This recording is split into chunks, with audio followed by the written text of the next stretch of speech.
Hello guys, welcome back to my channel Eco Tutor. Here we will learn new vocabulary word and Hindi meaning and also try to use this word in sentences. If you want to learn new sentence structures and learn new vocabulary word, this video is very helpful for you. So please watch this video till the end. Never skip the video for a second. Otherwise you will miss something important. If you not subscribe this video, then do subscribe and press the bell icon for regular update. So let's get start. तो लुगुब्रियस का मतलब होता है उदास, शोकपूर्ण या बहुत उदास या दुख भरा दिखाना या लगना, अक्सर अधिक या हास्यपूर्ण तरीके से। लुकिंग और sounding very sad and dismal भी मतलब होता है sad.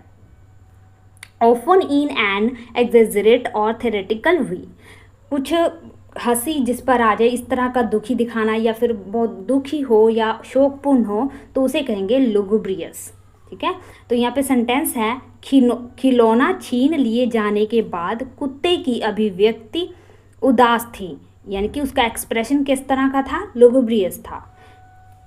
The dog had a lugubrious expression, तो उसने किस तरह का एक्सप्रेशन किया, लुगुब्रियस। कब, जब उससे खिलौना छीन लिया। तो आफ्टर इट्स, तो कहेंगे आप यहाँ पे इट्स क्यों लगाया गया, क्योंकि डॉग के लिए हम यहाँ पे उसका चीज़ है ना, यानी कि उसका टॉय है तो उसके लिए हम इट्स यूज़ करेंगे। जैसे कि शी के लिए हम हर यूज़ करते हैं, वैसे ही यहाँ पे इट के लिए हमने यहाँ पे इट्स यूज़ किया। It's toy was taken away, जब उसका टॉय क्या हुआ, लिया, टेकन अवे कर लिया। टेकन अवे यानी कि छीन लिया गया। नेक्स्ट देखते हैं। नेक्स्ट हमारा उसी वर्ड का 2-3 सेंटेंस और है। उसने इतनी शोकपूर्ण आवाज में बुरी खबर सुनाई कि सभी को ठंड लग गई। तो he delivered the bad news. Deliver का मतलब उसने दिया, मतलब पेश किया। Delivered the bad news in such a lugubrious tone, किस तरह, इन सच अ लुगुब्रियस टोन में, एक उदासपूर्ण तरीके में या टोन में, that everyone felt a chill, कि सभी को ठंड लग गई। पास्ट में है तो felt use, everyone felt a chill. Next देखते हैं। लंबी भूरी सर्दियों के दिन हमेशा उसे उदासी के मूड में डाल देते थे। तो कैसे दिन, लंबी भूरी सर्दियों के दिन, द लॉन्ग, तो यहाँ पे एक स्पेशल दिन की बात कर रहे हैं, तो the long grey winter days, किस तरह के विंटर डेज थे, लॉन्ग और ग्रे। ऑलवेज पुट हर, डाल देते थे तो पुट कर देते, पुट हर इन अ लुगुब्रियस मूड, कैसे मूड में, उदासपूर्ण या शोकपूर्ण मूड में डाल देते थे। नेक्स्ट देखते हैं। जासूस अपने शोकपूर्ण रवैये के साथ गंभीर रहस्यों को सुलझाने के लिए पूरी तरह से उपयुक्त लग रहा था। तो कौन, जासूस। तो डिडक्टिव, डिडक्टिव का मतलब होता है जो क्या होता है, जासूस होते हैं, स्पाई होते हैं, उनको कहते हैं।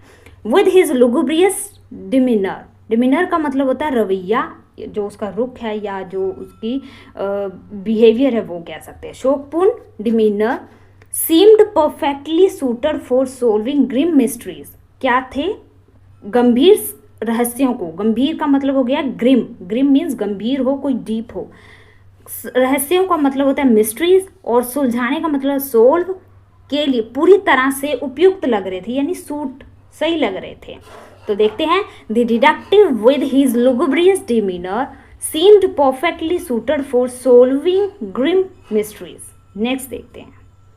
तो यहाँ पे 3-4 सेंटेंस लेने का मकसद मेरा ये था कि जब हम बार बार उस वर्ड को बोलेंगे ना तो वो वर्ड हमारे माइंड में फिक्स हो जाएगा। अब आप नहीं भूलोगे, लुगुब्रियस आप कभी नहीं भूलोगे, उसका मतलब होता है उदास, कुछ बहुत बैड हो, कुछ उसमें एक्साइटमेंट ना हो, तो आप ठीक है समझ लेना। नेक्स्ट देखते हैं। इवानेसेंट, इवानेसेंट का मतलब होता है क्षणपूर्ण, यानी कि कुछ सेकंड के लिए, ठीक है, अल्पकाल के, यानी कि थोड़े समय के लिए हो, बहुत कम समय के लिए रहने वाला, शीघ्रता से लुप्त होने वाला।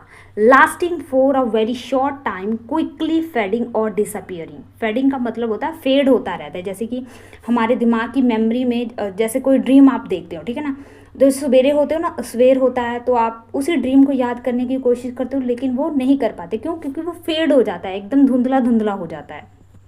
तो सेंटेंस देखेंगे। सुबह का कोहरा क्षण भरपूर था, जैसे कि सूरज ऊपर चढ़ा पूरी तरह से गायब हो गया।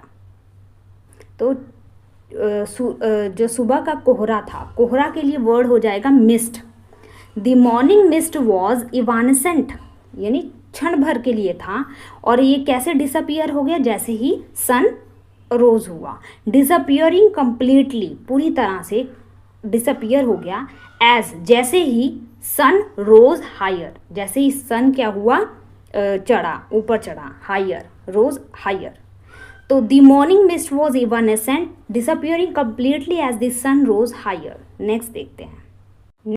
उसकी युवा सुंदरता काल्पनिक थी, लेकिन उसकी आत्मा जीवंत बनी रही।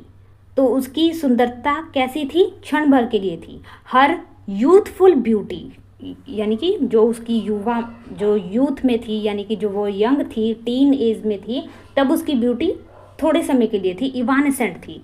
तो पास्ट में तो वॉज लगा लेंगे, ठीक है। Her youthful beauty was evanescent but her spirit remained vibrant, लेकिन उसकी जो जीवंत आत्मा थी वो बनी रही, आत्मा उसकी जीवंत बनी रही। जीवंत का मतलब होता है थोड़ी वाइब्रेंट, चंचल। तो but her spirit remained vibrant. Next है, चमेली की क्षण भरपूर खुशबू हवा में बस कुछ ही पलों के लिए ठहरी रही। तो चमेली की खुशबू थोड़े समय के लिए हवा में बसी रही। तो द इवानेसेंट सेंट, कैसा सेंट था, थोड़े समय के लिए। तो यहाँ पे देखो, यहाँ पे एडजेक्टिव की तरह यूज किया गया है। The evanescent scent was of jasmine, किसका, जैस्मिन फूल का, जैस्मिन एक फूल होता है उसका। Lingered in the air, air में लिंगर्ड रहा, बसा रहा, उसमें टंगा रहा, कह सकते हैं लिंगर्ड, ठीक है, यानी कि बसा रहा। For only a few moments, थोड़े समय के लिए। तो the evanescent scent of jasmine lingered in the air for only a few moments. Next देखते हैं। यदि कोई कड़ी मेहनत करना और विकसित होना जारी नहीं रखता है तो प्रसिद्धि क्षण भरपूर हो सकती है। यानी अगर देखो, आप बहुत स्ट्रगल करते हैं तो आपको बहुत फेम, इज्जत मिलती है, लेकिन थोड़ी समय के बाद अगर उसी प्रकार आप हार्ड वर्किंग, मेहनत और उसी तरह का आपका जो रवैया नहीं रहता है, तो वही जो आपकी फेम है वो क्या होने लग जाती है, फेड होने लग जाती है, थोड़े समय के लिए रहती है। कोई भी फेम क्या हो, थोड़े समय के लिए रहती है। इसलिए आप चाहते हैं अगर आप अपना जो प्रतिष्ठा, मान, इज्जत बना रहे, तो उसी प्रकार आपको भी अपनी जो भी बिहेवियर है उसको भी मेंटेन करके रखना पड़ता है।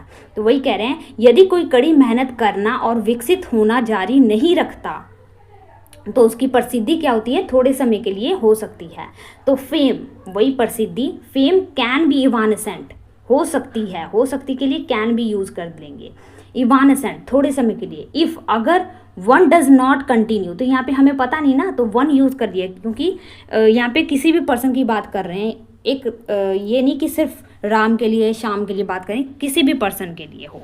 तो one does not continue to work hard and evolve, यानी कि जब कड़ी मेहनत नहीं करता और विकसित होना जारी नहीं रखता तो उसकी प्रसिद्धि क्या होती है, क्षण भर के लिए होती है। तो fame can be evanescent if one does not continue to work hard and evolve.